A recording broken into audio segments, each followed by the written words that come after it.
نن د افغانستان وزیر خارجه مولوی امیر خان متقی انډیا ته ځي د پاکستان نه کپړې باسي د انډیا حمایت کوي د کشمیر په حق چې او هلته ورته وایي چې دا کومه بهلګام دهشتګردي سلې ده موږ په سختو الفاظو چې د دې مذمت کوو. وزیر خارجه صاحب د افغانستان والا پاکستان خو هغه ملک ته چې دیتا درې نسلو ته یې پناه ورکړله 43 سال ته وښورولې یو ورځ به څوک نه وښوروي دوه ورځې بیا نه وښوروي میاشت بیا نه وښوروي ته موږ 43 سال وښورولې د تا عوامو سره موږ همدردیانې وکړلې تا عوامو چې کومه دي دلته تجارتونه کول کاروبارونه کول په هر شي باندې مودو ته مکمله قبضه ورکړله خالی لاس راغلي و او چې کله تله کروڑپتیان لاړله دغه افغانستان عوام الناس په پاکستان چې په سکولانو چې تعلیمونه حاصل کړل په کالجانو یونیورسټیو چې مدارسو چې سبقانو ویل چیک چیک تعلیمونه یې حاصل کړل اوس خپل ملک ته لاړل هلته خپل ملک چلوي د خپل ملک خدمتګاران جوړ سلله بعضې کسانو ته چې کومه دي د پاکستان نه نیشنلټي میلاوسله سینیایسي ورته میلاوسلې د دغه شناختي کارډانو په بنیاد باندې دوباره ملکو چې غټ غټ کاروبارونه کوي په غټو غټو عهدو باندې دي پاکستان چې چیک چیک تعلیمونه وکړل نو د هغه برکت دا ده چې دوی د خپل ملک خدمت کوي باره تللی دي باره هلته عرب پتیان جوړ سله هلته نیشنلټي ورته میلاوسلې دا څه شی و دې پر بنیاد پاکستان و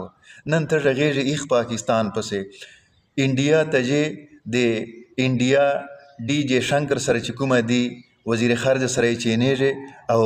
د پاکستان مخالفت کوي پاکستان ته ورته ښکاروي چې دا دهشتګرد ملک ده نو دی خو نمک حرامي د دې نه بغیر خو بل چې نام نسي ورکولی او بیا چې کومه دی د افغانستان وزیر خارجه انډیا ته ځي او کشمیر ته وایي چې هندوستان چې دا دغه د تا حصه ده حالانکه یونین قراردادو مطابق د UN قراردادو مطابق یونایټډ نیشن هغه مطابق دا د پاکستان حصه ده او دې باوجود چې کومه دي افغانستان وزیر خارجه جي او هلته د انډیا والا وزیر خارجه ته وایي چې دغه چې کومه دي د تا وال ملک ته افسوس مقام ده چې یو سړی تا ته دوره قربانیګانې درکړي او ته چې کومه دي هغ ملک ته بیا دغسې خبرې شاته پسې کوې دا خو داسې مثال لري لکه چې کوم ځای وخورې هلته وخړې او بیا ورته وایي سیرلي په خپل مخ باندې مې تازه وکړلې حالانکه افغانستان وزیر خارجه تا عمر خو د زیات نه زیات 50 سالي کیدای شي چې تا ته د تاریخ پته وي خو لیکن د دغه شي پته خو سته ده ترته چې حالیا د 20 سال مخکې امریکې په افغانستان باندې کومه حمله وکړله نو په دې حملې چې چوره نیټو افواج و یغه چې څرنګه حمله په وکړه ته د په دغه شي باندې خبرې دا خبر په نوټس چې واخله چې انډیا نه جازو نرچیکسله د انډیا جازو په تا باندې بمباري وکړه او د تا په عوامو باندې بمباري وکړله نن ته دغه انډیا ته ورځې د پاکستان مخالفت کوي نن ته وروسته چې امریکې ته چې هغه سره تعلقات استوار کوي او پاکستان نه چې کومه دي کپړې باسي دا څوره کمزورې خبر ده اتاول عوام چې دي هغه ته موږ کورونه ورکړل کپړې مو ورکړلې سره زر مو ورکړل چپل مو ورکړل چپلې مو ورکړلې هر قسم سامانونه مو ورکړل اورې مو درولږل افغانستان ته په ټرکو سامان مو درولږه نن ته چې کومه دي د پاکستان مخالفت کوي دوره زیاته قرباني چې چوره پاکستان ته درکړې ده تا ته پناه درکړې ده پروي زمين باندې به یو ملک هم دا دوره غټه قرباني تا ته نه درکړې نو افغانستان وزیر خارجه تا ته دا نه وپکاره چې کومه رویه تا استعمال کړله په انډیا چې دا تا ته نه وپکاره موږ د افغانستان حکومت حمایت کوو د طالبانو حمایت کوو قدردان خلک دي واړه داسې نه دي خو چند افراد سته چې هغه د پاکستان مخالف دي او د انډیا حمایت کوي حالانکه افغانان چې کومه دي د موږ پښتانه ورونه دي د موږ ګاونډان دي مسلمان دي درې واسطې مو دي سره درې تعلقات مو دي سره پښتانه یو ګاونډان یو او مسلمان یو او د طالبانو حکومت چې کومه دي موږ حمایت کوو او په دې باندې فخر کوو چې الحمدلله پوروي زمین باندې داسې یوه ټوکړه سته ده چې په هغه چې خالص شرعي نظام ده خالص شرعي نظام ده. موږ غیر ته چې کومه دي دا ویلی سو چې که ته چیرې په اسلام چې نمونه غواړئ چې موږ ته نمونه وښو نو موږ افغانستان په نمونې چې ورته پیش کولی سو. خو لیکن د تا وله دا رویه د ډېره د افسوس وړ خبره ده چې ته انډیا ته ځې او له پاکستان نه کالي کاږې. یقینا چې مشرف دور چې مشرف غلطي کړې ده خو د عوامو غلطي نه ده، د پاکستان عوامو غلطي نه ده، د پاکستان فوج غلطي نه ده. د فوج خو دا رول دی چې چیف اف آرمی سټاف چې قسم اډر ورته کوي دو به یې مني. حالانکې په هیڅ ټایم باندې چې د کوم کور کمانډرانو اجلاس یې روغوښته میټینګ یې روغوښته مشرف نو بعضې کور کمانډرانو جرنیلانو د ده مخالفت وکړه، خو بهرحال بیا یې چې نسلی کولی اډې ورکړلې. دغه موږ بالکل غلطه ګڼو چې مشرف دا کار غلط کړی ده، خو داسې ډېر کارونه دي چې مشرف په پاکستان چې هم غلط کړي دي، خو دا خو فردي خبر ده، انفرادي خبر ده. نور چې کومه دي د پاکستان فوج د پاکستان عوام خو تا سره چې غلط نه ده کړې چې ته د هغه انتقام په طور باندې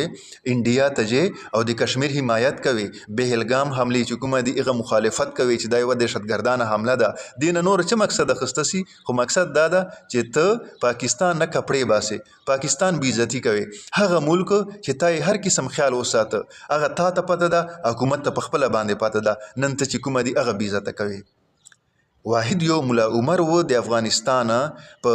طالبانو دور حکومت چې هغه داسې یو امیر المؤمنین و چې د پاکستان سره یې مینه وه، پاکستان سره یې محبت و، پاکستان ته به ته راته د پاکستان جرنیلانو وزیر اعظمانو سره صدر سره نور غټو غټو علماو سره به ملاقاتونه کوله، پاکستان مخالفت یې نه کوه، پاکستان پسې غږېده نه. او تر دوره پورې چې ډاکټر اسرار احمد صاحب وایي چې ما ته یې ویله چې پاکستان چې کومه دی هغه چې الحمدلله نظام روان ده، امن ده پچې، سکون ده پچې، ته پر امن احتجاج کوه، چیرې ته مسلح احتجاج نه وکې. اصلا کې پورته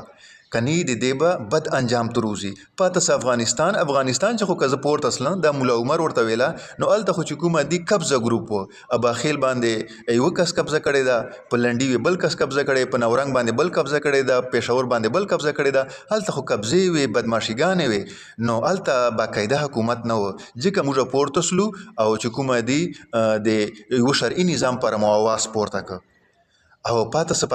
پاکستان چې خو نظام روان ده او کښلی روان ده، لہذا پاکستان چې ته چیرې مسلح جدوجهد نه کې شوري. دغه ډاکټر اسرار احمد صاحب وایي چې ما ته چې کومه دی د انډیا افغانستان والا امیر المؤمنین مولانا ملا محمد عمر صاحب دغه نصیحت و. نو اخر چې یو وری زه بیا ډېر افسوس کوم امیر خان متقي صاحب چې پاکستان غوندې ملک چې ته دوره مونده وښورولې، تا ته قربانیګانې درکړلې، تا د پاکستان والا کاروبار تجارت معیشت هر شی مفلوج که، فارشي باندې تا قبضه کړې وه، ده تا ته داسې نه ویله چې دا کاروبار پرېږده، ما ول ملک پرېږده. څومره نقصان یې پچه اوسه د ما په ملک چې دهشتګردي حملې هم وسلې، بعضې افغان مهاجرینو له لاسه استعمال سله د ناپوهي له وجې نه، خو بیا هم پاکستان دو ونه شړل، ویې نه بیړله او نن ته هغ ملک پسې غږېږې. نو امیر خان متقي صاحب دا کوم قدم چې تا واخیسته دا د کښلی قدم نه ده. پاته څه د افغانستان عوام د موږ ورونه دي، قدردان دي، موږ به دو سره مینه کوو. الله پاک دې داسې حالات په دو باندې نه راولي که بیا په راغله بیا به یې موږ دو ملاتړ کوو، بیا به کورونه ورکوو، بیا به خپله مړی ورسره په نیمه کوو، هر شی به ورسره په نیمه کوو. خپلې مځکې مو دلته ورکړې وې، موږ په مځکو چې آباد وو، موږ په کورو چې آباد وو. او ورسره د افغانستان حکومت ته موږ سلام ده، له خوشحال یو، فخر پکوو چې الحمدلله د موږ یو اسلامي ملک داسې سته ده چې په هغه چې 100% شرعي نظام ده. خو لیکن تا غوندې کسان لا چې کومه دي په هغه باندې افسوس کوو او ډېر افسوس کوو چې دا انډیا ته ځي، امریکې ته ځي، روس ته ځي، هغه سره ملګري کوي. بیا ته انډیا ته لاړلې، هلته د انډیا ول وزیر خارجه سره جیشنکر سره معاهدې کوي، د توانایي والې معاهدې کوي، د افغانستان چې کوم معدنیات دي په هغه باندې معاهدې ورسره کوي. ولې نور ملکان نشته دي چې ته انډیا ته ځې؟ او ځکه تعلق سره شوروي چې دا د پاکستان دشمن ده. نو د پاکستان دشمن سره هیڅ کس سره ته چې کومه دي دا معاهدې کوي چې هغه پاکستان ته قدم په قدم باندې نقصان ورکړی ده، نقصان ورکوي. لہذا دې خبرې موږ ډېر سخت مذمت کوو او بده یې ګڼو چې امیر خان متقي صاحب دا کوم قدم چې تا واخیسته دا د ډېر غلط قدم واخیسته.